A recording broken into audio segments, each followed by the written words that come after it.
ಎಸ್ಸಿಎಸ್ ಸಮೂಹ ಸಂಸ್ಥೆಗಳ ಅಂಗವಾದ ಕರ್ನಾಟಕ ಆಯುರ್ವೇದ ಮೆಡಿಕಲ್ ಕಾಲೇಜಿನ ರಾಷ್ಟ್ರೀಯ ಸೇವಾ ಯೋಜನೆಯ ಘಟಕ ಮತ್ತು ಪ್ರಸೂತಿ ಸ್ತ್ರೀರೋಗ ಜಂಟಿ ಆಶ್ರಯದಲ್ಲಿ ವಿಶ್ವ ಮಹಿಳಾ ದಿನಾಚರಣೆಯ ಪ್ರಯುಕ್ತ ಎಸ್ಸಿಎಸ್ ಸಂಸ್ಥೆಯ ಮಹಿಳಾ ಸಿಬ್ಬಂದಿ ವರ್ಗದವರಿಗೆ ಮಹಿಳೆಯರ ಸಾಮಾನ್ಯ ಆರೋಗ್ಯ ಸಮಸ್ಯೆಗಳ ಕುರಿತು ಮಾಹಿತಿ ಶಿಬಿರವನ್ನು ಹಮ್ಮಿಕೊಳ್ಳಲಾಗಿತ್ತು. ಮಂಗಳೂರಿನ ಅಶೋಕನಗರದ ಕರ್ನಾಟಕ ಆಯುರ್ವೇದ ಮೆಡಿಕಲ್ ಕಾಲೇಜಿನ ಸಭಾಂಗಣದಲ್ಲಿ ಎಸ್ಸಿಎಸ್ ಸಂಸ್ಥೆಯ ಮಹಿಳಾ ಸಿಬ್ಬಂದಿ ವರ್ಗದವರಿಗೆ ಮಹಿಳೆಯರ ಸಾಮಾನ್ಯ ಆರೋಗ್ಯ ಸಮಸ್ಯೆಗಳ ಕುರಿತು ಮಾಹಿತಿ ಶಿಬಿರವನ್ನು ಆಯೋಜಿಸಲಾಗಿತ್ತು. ಇನ್ನು ಶಿಬಿರವನ್ನು ಪ್ರಸ್ತುತಿ ಸ್ತ್ರೀರೋಗ ವಿಭಾಗದ ಪ್ರಾಧ್ಯಾಪಕಿ ಹಾಗೂ ಎಚ್ಒಡಿ ಡಾ ಆಶಾ ಕೆ ಅವರು ದೀಪ ಬೆಳಗಿಸಿ ಉದ್ಘಾಟಿಸಿದರು.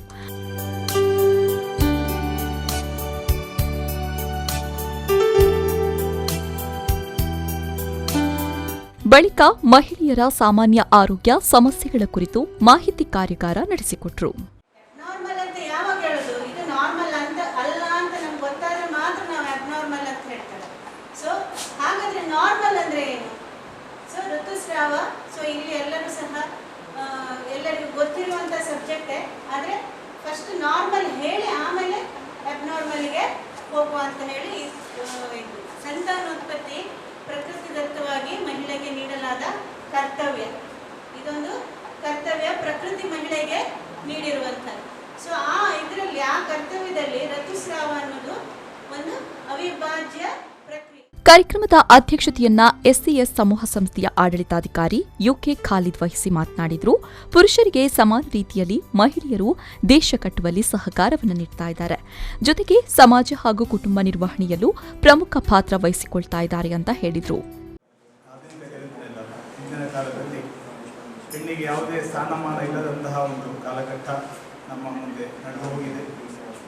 ಆದರೆ ಈಗ ಸ್ತ್ರೀ ಶಕ್ತಿ ಅದು ಎಚ್ಚೆತ್ತುಕೊಂಡು ಪ್ರಪಂಚದ ಎಲ್ಲ ಆಗುಹೋಗುಗಳಲ್ಲಿ ಸ್ತ್ರೀಯು ಕೂಡ ಪುರುಷರಂತೆ ಸಮಾನವಾಗಿ ನಿಲ್ಲಬಲ್ಲಳು ಹಾಗೂ ಸ್ಪರ್ಧಿಸಬಲ್ಲಳು ಎಂಬುದನ್ನು ಜಗತ್ತಿಗೆ ತೋರಿಸಿಕೊಟ್ಟು ಪುರುಷನಿಗೆ ಸಮಾನ ರೀತಿಯಲ್ಲಿ ಹೆಗಲು ಕೊಟ್ಟು ದೇಶ ಕಟ್ಟುವಲ್ಲಿ, ಸಮಾಜ ಕಟ್ಟುವಲ್ಲಿ, ಕುಟುಂಬ ನಿರ್ವಹಣೆಯಲ್ಲಿ ಬಹಳ ಮಹತ್ತರವಾದಂಥ ಪಾತ್ರವನ್ನು ವಹಿಸ್ತಾ ಇರುವುದನ್ನು ನಾವು ಕಾಣ್ತಾ ಇದ್ದೇವೆ.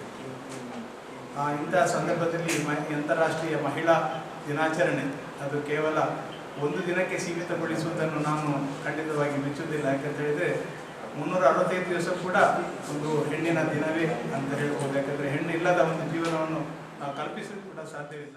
ಇನ್ನು ಕರ್ನಾಟಕ ಆಯುರ್ವೇದ ಮೆಡಿಕಲ್ ಕಾಲೇಜಿನ ಪ್ರಾಂಶುಪಾಲರಾದ ಡಾ ಸಂತೋಷ್ ಕುಮಾರ್ ಜಿ ಅವರು ಸ್ವಾಗತ ಜೊತೆಯಲ್ಲಿ ಪ್ರಾಸ್ತಾವಿಕ ಮಾತುಗಳನ್ನು ಆಡಿದರು. ದಿನಾಚರಣೆ ಅಂಗವಾಗಿ ನಿಮ್ಮೆಲ್ಲರಿಗೂ ಸ್ವಾಗತ. ಇಂದು 1911ರಲ್ಲಿ ಜರ್ಮನಿಯ ಕ್ಲಾರಾ ಝೆಟ್ಕಿನ್ ಅನ್ನುವ ಒಂದು ಮಹಿಳೆ ಮಾಡಿದಂತಹ ಸಾಧನೆಯಲ್ಲಿ ಈ ಮಹಿಳಾ ದಿನಾಚರಣೆಯನ್ನು ಅವಳ